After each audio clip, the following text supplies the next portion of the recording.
सुप्रिया जी और राहुल जी 5 करोड़ अगर कंफर्म है वो तो मुझे वापस लेकिन जो डायरी मिली है उसके बारे में क्या कहें? डायरी तो मेरी है ही नहीं। जो पुलिस करना है करे, उस पर राइटिंग किसका देखे सवाल। मैं 40 साल से राजनीति करता हूँ, कोई मैं पैसे की बात कभी करता नहीं, पता है। चलो अभी इनको थैंक यू।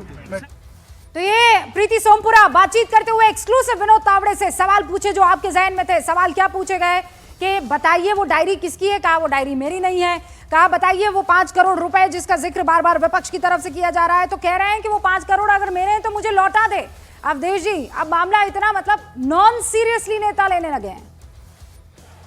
नहीं, ये नॉन सीरियसली तो लेना ही है। देखिए, एक तो फैक्ट है कि हमारे देश का चुनाव 90% कैश पर लड़ा जाता है, इसलिए यह मुद्दा नहीं बनता है कि नीचे स्तर के कार्यकर्ता सब जानते हैं कि यहाँ बूथ के लिए फलाने के लिए वो खर्च आते हैं, लेकिन कोई महासचिव स्तर का अधिकारी 5 करोड़ लेके एक जगह अवधेश जी, लेकिन देखिए ना, देखिए बात इसलिए इंपॉर्टेंट हो जाती है। विपक्ष की एक बात तो समझ में आती है अवधेश जी, विपक्ष ये कहता है कि अगर हमारे ऊपर ये मुद्दा होता तो इलेक्शन कमीशन जी जान से लग जाता, हमारे पीछे पड़ जाता, लेकिन चूंकि बीजेपी के नेता का नाम था इसलिए। सुनिए, हमने लालू यादव को पैसे देते देखा, एक एफआईआर दर्ज होती है। मुझे बताया जाए पैसे के मामला में कोई बड़ा नेता अगर हुआ है तो उसकी अरेस्टिंग हुई हो, आज तक भारत के इतिहास में नहीं हुआ।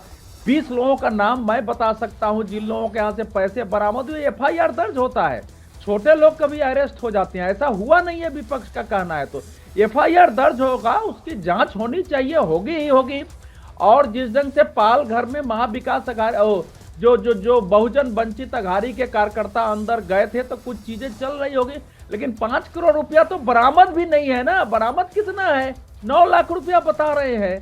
तो इसीलिए ये एक आरोप लगाना आसान है, दूसरी पार्टियां भी जानती है, लेकिन मैंने महासचिव स्तर का कोई अधिकारी पार्टी का और रुपया लेके कमरे में बैठेगा, ये मेरी आज तक मेरे अनुभव में आया नहीं है। अच्छा सतीश जी, इसका जवाब जरूर देंगे। अवधेश जी भी हमारे साथ लगातार बने रहेंगे। गौरव झा जो है हमारे साथ जुड़ चुके हैं महागामा विधानसभा से। यहाँ दीपिका पांडे सिंह कांग्रेस की तरफ से अशोक भगत से मुकाबला कर रही है भारतीय जनता पार्टी के। ये कृषि मंत्री जो हैं वो चुनावी मैदान में है हेमंत सरकार के। इसलिए गौरव, वहां पर मुद्दे क्या है? वो माई सम्मान योजना मुद्दा है कि वहां पर बाहर के लोगों को लाकर मैया सम्मान योजना महत्वपूर्ण है कि बाहर के लोगों को लाकर वहां पर बसा देना महत्वपूर्ण है? किस तरीके के मुद्दे हैं? उससे पहले नाना पटोले कुछ कह रहे हैं। भ्रष्टाचारी जे मतदानाचं जे काही विकत घेऊन आम्ही दारू पाजून आणि पैशाच्या भरोश्यावर मतदान घेऊ, हे जे मानसिकता होती ती स्पष्ट झाली।